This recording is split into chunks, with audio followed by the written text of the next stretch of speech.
आपको पता है, माता पिता ने देखी होती है गरीबी और एजुकेटेड ना होने का दुख भी झेला होता है, अपमान भी सहा होता है। शायद इसीलिए वो थोड़े से स्ट्रिक्ट होते हैं और अपने बच्चे को मन लगाकर पढ़ने के लिए कहते हैं और मेहनत करने के लिए कहते हैं, जिससे माता पिता बुरे ना होते हुए भी अपने ही बच्चों के लिए बुरे हो जाते हैं। क्यों? ये साल भी खत्म हो गया यार, जरा रुको और सोचो कि 2025 जब स्टार्ट हुआ था और जो तुमने खुद से वादा किया था, क्या तुमने वो पूरा किया? क्योंकि 2025 तो खत्म होने वाला है, लोग कहाँ से कहाँ पहुँच गए और तुमने शुरुआत तक नहीं की। क्या तुम हमेशा पीछे रहना चाहते हो? क्या तुम में इतनी भी हिम्मत नहीं कि तुम अपने सपनों के लिए खुद से लड़ पाओ और वक्त के साथ चल पाओ? अभी भी कुछ वक्त है, शुरुआत तो करो, वरना अगर ये साल निकल गया ना तो हिम्मत खत्म हो चुकी होगी और सिर्फ अफसोस बचेगा। क्या तुम्हें लगता है कि जो वादा तुमने 2025 के स्टार्टिंग में खुद से करा था, वो सेम वादा तुम 2026 के स्टार्टिंग में खुद को कर पाओगे, इस रिग्रेट के साथ कि तुमने 2025 में तो कुछ किया ही नहीं, शुरुआत तक नहीं की? तुम्हें लगता है ऐसा? वक्त को गुजरने में वक्त नहीं लगता, वक्त तुम्हारा कभी इंतज़ार नहीं करेगा, तुम्हें खुद वक्त के साथ चलना पड़ेगा। अब तुम्हें डिसाइड करना है कि शुरुआत करना है या फिर रिग्रेट के साथ जीना है।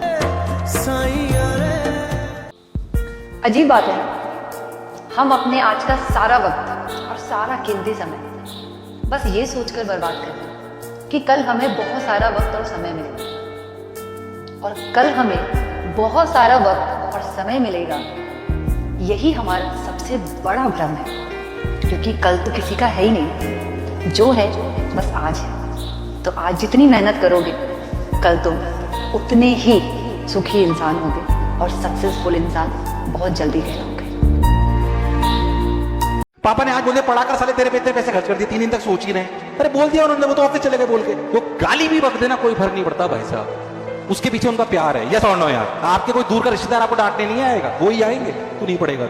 हो सकता है कभी वो भी परेशान, उन्होंने कुछ बोल दिया हो, तो बोला पापा चिंता मत करो, पूरी मेहनत करूंगी। ये सच्चाई बोल रहा हूँ, थोड़ा एग्रेशन में बोल रहा हूँ, पर तुमसे बेहतर अगर तुम्हारा कोई अच्छा चाहता है तो तुम्हारे मम्मी पापा हैं। कि मतलब कोई निरुत्साहित करे, तेरे बस का नहीं है ये बनना। नहीं, ऐसे नहीं मानते, नहीं, आप सब कुछ बन सकते हो, आप सब कुछ कर सकते हो। जब हमें मनुष्य जीवन मिल गया तो हम कुछ भी कर सकते हैं, बहुत अच्छा कर सकते हैं, बहुत बुरा भी कर सकते हैं। तो हमें अच्छा सोचना चाहिए, किसी के निरुत्साहित करने से नहीं, किसी के निरुत्साह, अपने उत्साह को भगवान से जोड़ना चाहिए। तभी कह रहे भगवान से कनेक्शन रखो। भगवान से अगर हमारा संबंध है तो लोगों के निरुत्साहित करने से नहीं होता। सक्सेस के लिए टैलेंट ज्यादा जरूरी है कि हार्ड वर्क? 100%। टैलेंटेड लोग ना बहुत कम होते हैं। ऐसा लगता है कि टैलेंट है और वो एक्चुअली एक्वायर्ड टैलेंट, आपको पता नहीं उसके पीछे कितना हार्ड वर्क है। जिस दिन आपको दिखते हो उस दिन लगता है कि अरे यार बहुत टैलेंटेड है, पर आपने देखा नहीं है उसका हार्ड वर्क। किसी भी फील्ड में मेरा ये बहुत स्ट्रॉन्ग मानना है, टैलेंटेड लोग है ना मुश्किल से 0.01%। ये सोच के नहीं करना कि आपके पास एक बैकअप पड़ा है, क्योंकि मुझे ऐसा लगता है कि बैकअप हो तो वो आपकी वीकनेस भी बन सकती है। क्योंकि आप फिर वो जो एक्स्ट्रा 2-3% होते हैं ना देने के लिए, 100% आजकल सब दे रहे हैं। ऐसा नहीं है कि 100% आजकल कोई बड़ी बात है कि 100% देना। 100% से ऊपर जो देगा, जहाँ पे आपकी उतनी मेहनत रिक्वायर्ड नहीं है पर आप दे रहे हो, तब जाके आप थोड़ा सा एक अलग हटते हो उस भीड़ से। अगर आपके पास बैकअप है तो शायद वो एक एक्स्ट्रा एफर्ट आप मारने से रह जाते हो। तुम लोगों को लगता है कि शायद मैं इतने देर नहीं बैठ सकता, मैं इतने देर नहीं बैठ सकता, इतने देर नहीं बैठ सकता, बोलते रहते हो तुम। लेकिन रियलिटी बताओ, एग्जाम से पहले तुम बैठते हो। जब हालत टाइट होती है ना तुम्हारी एग्जाम से पहले, जब पता होता है कि भाई अब मैं फेल कर जाऊंगा, उस दिन तुम बैठते।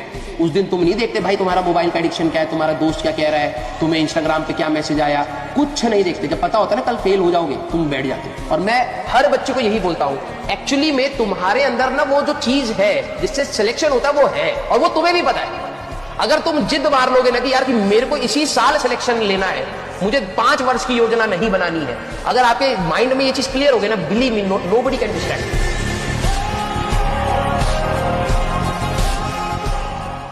किसी को दिखाने के लिए नहीं पढ़ना है, क्योंकि रिजल्ट बोलता है, और जब बोलेगा ना रिजल्ट, तो आवाज उसकी आपके घर में ही नहीं गूंजेगी, आपके मोहल्ले में, आपके गांव में गूंजेगी, आपके एरिया में गूंजेगी उसकी आवाज, आपके सिलेक्शन की। लोग आपका स्टेटस, आपका फोटो अपने व्हाट्सएप स्टेटस पे लगाएं। वो दिन लाने के लिए आज आपको बंद कमरे में बहुत मेहनत करनी पड़ेगी बच्चे। ये सोचो, जिस दिन आपका रिजल्ट आएगा, जिस दिन आपका नाम लिस्ट में आएगा, आपके गांव के लोग प्राउडली गांव के लोग आपका स्टेटस अपने फोन पर लगाएं और उस पर लिखें कि भाई को बहुत बहुत बधाई। वो लोग जो आपसे ये उम्मीद करते थे कि यार ये खामा पड़ रहा है, क्यों इतनी मेहनत कर रहा है, सिलेक्शन नहीं होगा। आप मेरा भरोसा करो, सबसे पहला स्टेटस उन्हीं लोगों का होगा। कुछ दिन के लिए मेहनत करो। जो व्यक्ति जिस लेवल की मेहनत करता है, जो व्यक्ति जिस स्तर के लायक होता है, वो व्यक्ति एक न एक दिन वहां पहुंचता ही पहुंचता है, बशर्ते वो अपनी तैयारी को निरंतर जारी रखें। अगर बीच में तैयारी छोड़ दी तो भैया कोई कुछ नहीं होने वाला है, किसी को कोई फर्क नहीं पड़ता। इस कंपटीशन की दुनिया में भैया सब रेस में दौड़ रहे हैं और पार वही होगा जो फर्स्ट से लास्ट तक टिका रहेगा। बीच बीच में समस्याएं भी आएगी, बाधाएं भी आएगी, ऐसी विपरीत हालात भी आएंगे, असफल भी होंगे, लेकिन you have to be strong. इसके अलावा हमारे पास में कोई ऑप्शन नहीं है। इस किसी अधिकारी के स्कूल में गए, उनको बड़ा दम होता था कि मैं जब भी सवाल पूछता हूं तो मेरे सवाल का कोई जवाब नहीं दे पाता। लेकिन कभी कभी बड़े खतरनाक सवालों का जवाब बड़े साधारण लोगों ने जबरदस्त तरीके से दिया। गए किसको गए और फिर उन्होंने कहा कि बोले दिल्ली से एक जहाज उड़ता है कलकत्ता की तरफ 1000 किलोमीटर प्रति घंटा की रफ्तार से, और इस आधार पे बताओ कि मेरी उम्र कितनी है। अब हवाई जहाज के गति से, स्पीड से आपकी उम्र का क्या लेना देना है सर? पर लोग सवाल पूछते हैं सर। जैसे